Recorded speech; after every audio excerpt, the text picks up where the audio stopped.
Assalamualaikum warahmatullahi wabarakatuh. Selamat datang di channel saya. Semoga kalian, sahabat-sahabatku sekalian, ada selalu dalam lindungan Allah Subhanahu wa taala dan selalu dimudahkan dalam segala hal.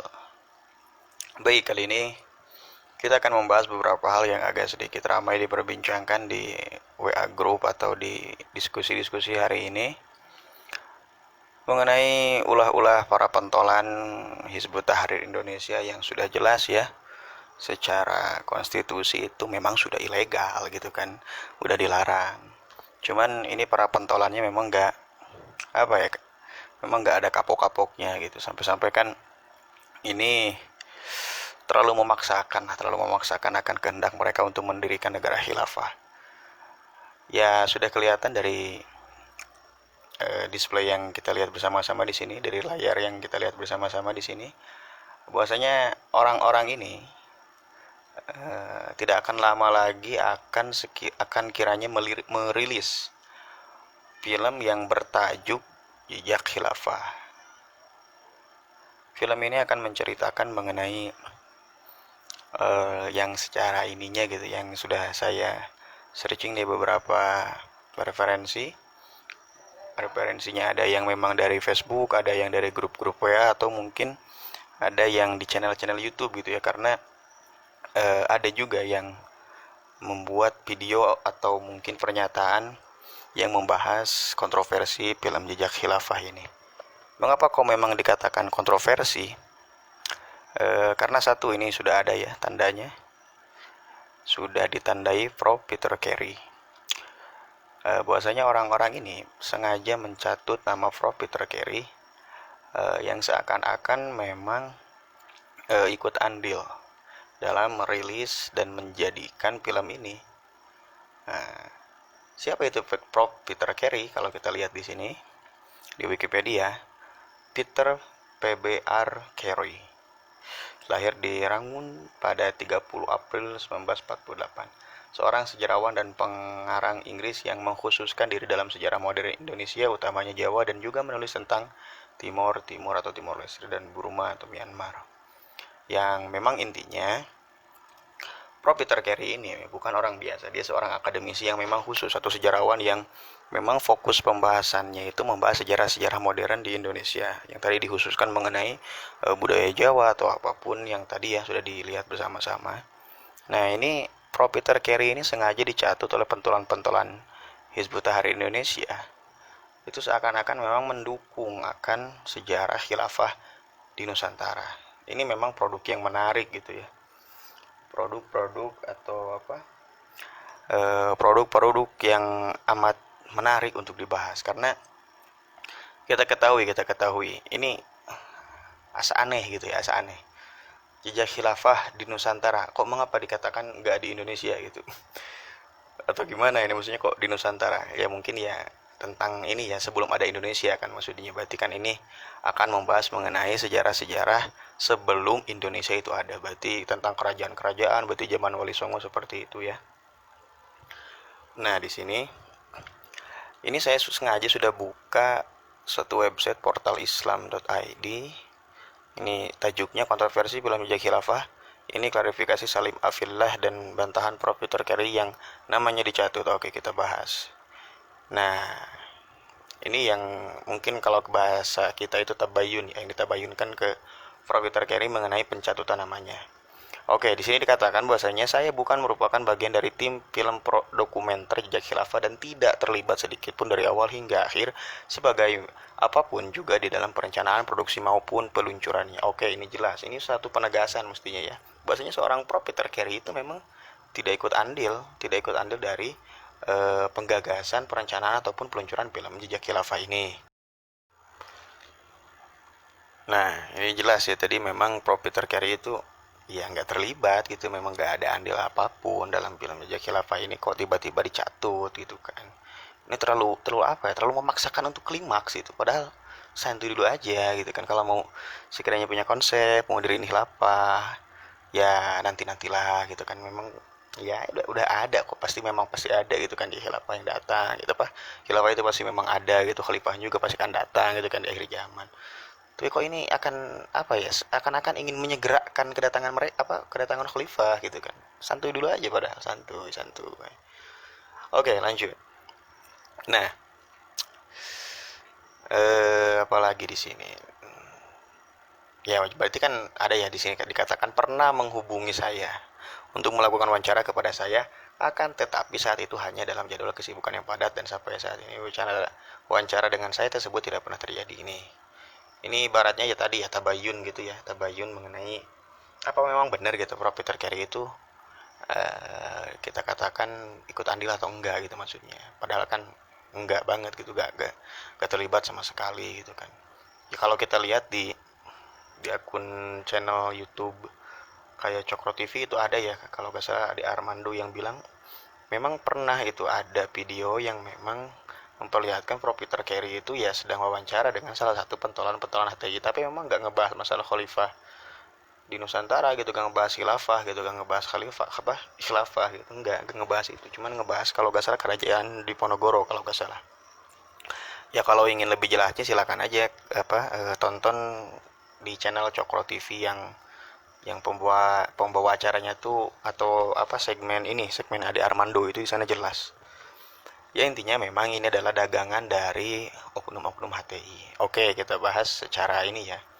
Jejak khilafah di Nusantara. Jadi intisarinya orang-orang HTI atau orang-orang yang kita katakan pengasong khilafah ini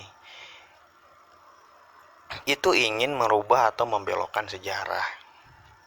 Seakan-akan dia itu membuat framing jejak khilafah itu adalah sejarah panjang di Nusantara gitu. Jadi kerajaan-kerajaan Islam yang dulu-dulu memang ada di Indonesia itu mereka katakan atau mungkin mereka framing bahwasanya itu adalah delegasi-delegasi yang ditanggung jawabi atau diamanahi sebagai utusan-utusan kekhilafahan Turki Utsmani. Itu yang memang santer dikatakan di media banyaknya. Tapi ini kan hanya baru trailer yang keluar ya, kita belum belum ini itu apa belum belum ada kan, belum katanya tanggal 1 Muharram tanggal 20 Agustus mau dirilis episode pertamanya. Jadi rencananya tuh ada 3 episode katanya, yang pertama nanti 1 Muharram, yang kedua yang ketiganya entah kapan. Tapi memang ini perlu kita perhatikan gitu ya.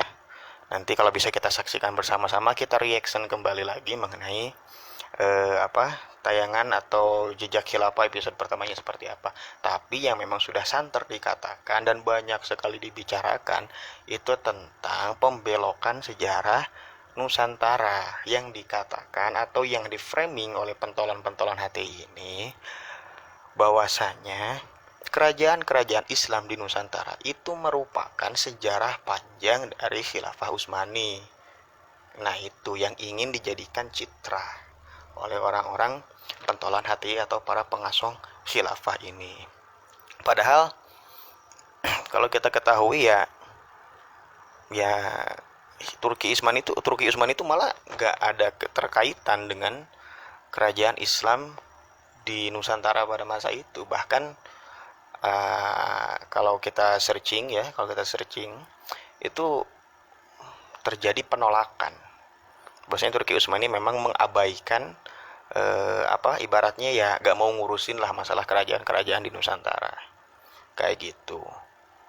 Itu kok banyak sejarah-sejarah yang membicarakan penolakan seperti itu. Intinya ya kalau memang dari dulu kita udah khilafah ya mestinya ada lah sejarah atau peninggalan ataupun surat atau apa gitu, ibaratnya adalah yang bisa jadi saksi sejarah bahwasanya Nusantara itu dulu memang include ke sistem tatanan khilafah Utsmaniyah.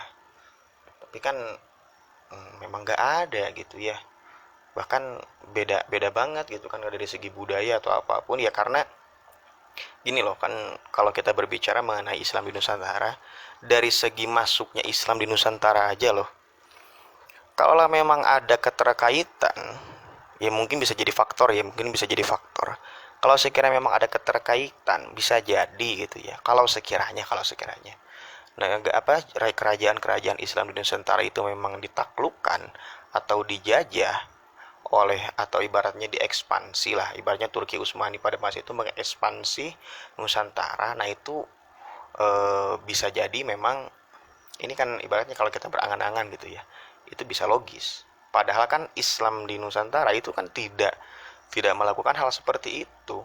Ya kalau kita lihat sejarah-sejarah pas dulu kita SMA belajar sejarah gitu kan, malah kan teori-teori yang berkembangnya bukan bukan teori dari masuknya Islam melalui jalur Turki Utsmani, ya nggak kayak gitu kan, malah dari Gujarat itu kan ya, malah berita dari Cina itu kan ya, malah dari Persia gitu kan. Jadi dari dulu memang nggak ada gitu, nggak ada hubungannya Islam di Nusantara itu dengan khilafah di Turki Utsmani, gitu nggak ada gitu maksudnya. Apa yang mau ditonjolkan itu apa?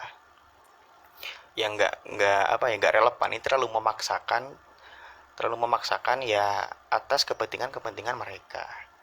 Padahal ya banyak, bukan banyak sih. Sekarang kan kalau kita sengaja sok, ya silahkan cari-cari aja. Selain 20 negara yang menolak akan konsep khilafah ini, termasuk Turki hari ini pun menolak akan konsep khilafah. Ada kok beritanya Erdogan yang menyatakan penolakan terhadap sistem khilafah. Ada kok, silahkan cari-cari saja. Cuman yang ingin lebih lanjutnya gitu ya, lebih lanjutnya kita bahas bahwasanya apa tadi itu udah apa, masuknya Islam di Nusantara kan memang nggak jalur politik, bahkan jalurnya malah jauh gitu ya, dari Gujarat, dari Persia, dari Arab, itu jauh banget, malah itu jauh banget. Jadi intinya ini hanya ingin membelokkan sejarah gitu, bawa-bawa nama Nusantara lagi, kayak ini kan udah jadi framing Islam Nusantara kan sekarang, udah ibaratnya gini loh, kayak kalau kalau kita analogikan Islam Nusantara itu kan sekarang juga jadi buah bibir gitu. Jadi banyak orang yang mengecam, banyak orang yang nggak setuju. Nah, orang-orang pengasong khilafah itu seakan-akan mendukung Islam Nusantara kalau gini mah, apalagi memberikan perspektif sejarah menurut gitu ya, menurut pemaksaan pemikiran mereka masing-masing. Jadi seakan-akan ya walaupun memang banyak yang mencaci ya akan konsep Islam Nusantara itu, sebenarnya memang mereka belum paham gitu. Tapi kok hari ini malah mereka tuh merangkul eh, konsep Islam Nusantara itu ya. Kalau kita lihat konsep Islam Nusantara kan itu nggak bisa jauh dari peran Wali Songo gitu kan ya, sejarah-sejarah Islam dari sejak kerajaan-kerajaan dulu pas masa Nusantara dulu gitu ya, yang memang itu ya nggak sedikit yang mengecam hal tersebut ya karena nggak paham aja gitu. Tapi kok ini malah dicatut gitu ya, malah malah seakan-akan dijadikan ini apa, nilai jualnya gitu. Jadi seakan-akan dia tuh sengaja mengambil bahasa Islam Nusantaranya gitu, terus dicaplok aja dengan hilafah gitu. Ini memang kalau ngomongin propaganda itu agak sedikit lumayan lumayan berani mereka itu, walaupun ya sudah ketahuan bobroknya ini, sudah ketahuan konspirasinya ini, soalnya memang udah banyak sekali yang membahas seperti yang tadi ya saya bilang, kayak channel Cokro TV itu sudah wah itu sudah ngebongkar betapa buruknya atau betapa banyaknya kebohongan-kebohongan yang disampaikan oleh orang-orang ini. Oke, lanjut.